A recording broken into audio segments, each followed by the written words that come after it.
정부의 의대 증원 추진에 반발해 병원을 떠난 전공의가 전체의 90%를 넘은 걸로 나타났습니다.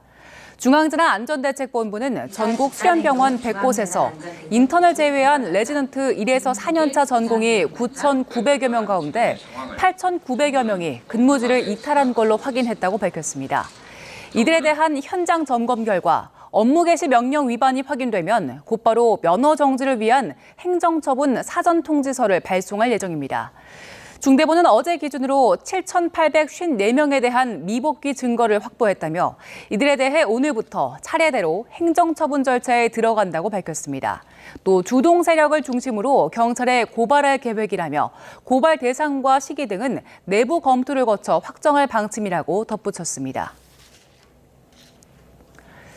전국 40개 대학이 2025학년도 대입에서 의대 정원을 3,000명 넘게 늘려달라고 신청한 걸로 파악됐습니다. 지난해 수요조사한 최대치가 2,800여 명인 점을 고려하면 목표치를 크게 상회한 결과입니다. 이 중 비수도권 지역 규모가 72% 수준인 걸로 파악됐습니다. 직접 들어보겠습니다.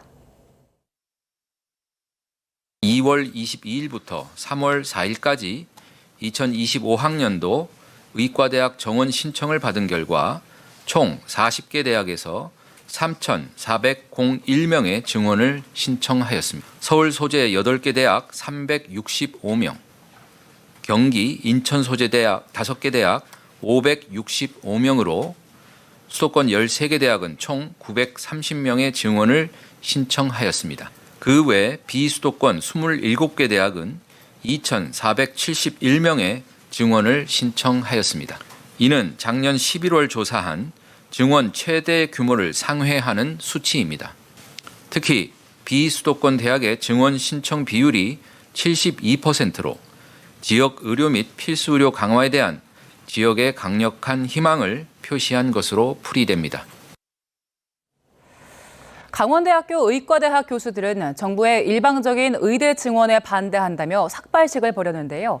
오늘 오전 8시쯤 강원대 의대 건물 앞에서 의과대학 교수 10여 명이 모인 가운데 류세민 의과대학장과 유윤종 의학과장이 삭발식을 진행했습니다.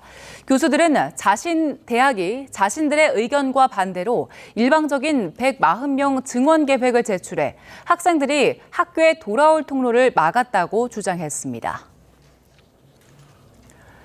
시민단체 경제정의실천시민연합은 정부가 낸 의료사고 처리 특례법을 철회할 것을 촉구했습니다. 불법 행동을 해도 처벌받지 않는다는 의사들의 특권의식 자체를 없애야 한다는 입장을 밝혔습니다. 직접 들어보겠습니다.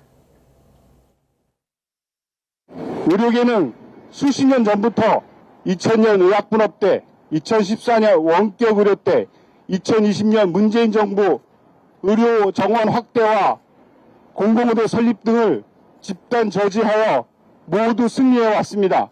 그래서 정부는 의사를 이길 수 없다는 오만한 발언이 있습니다.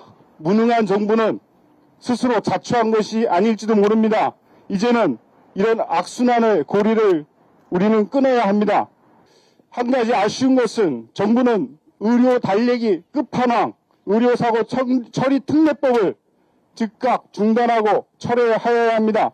국민의 생명을 담보로 해서 의료계에 특혜를 주고 전 세계 어디에도 없는 국민 생명을 담보로 해서 야합하는 행위는 즉각 중단되고 비판받아야 마땅합니다.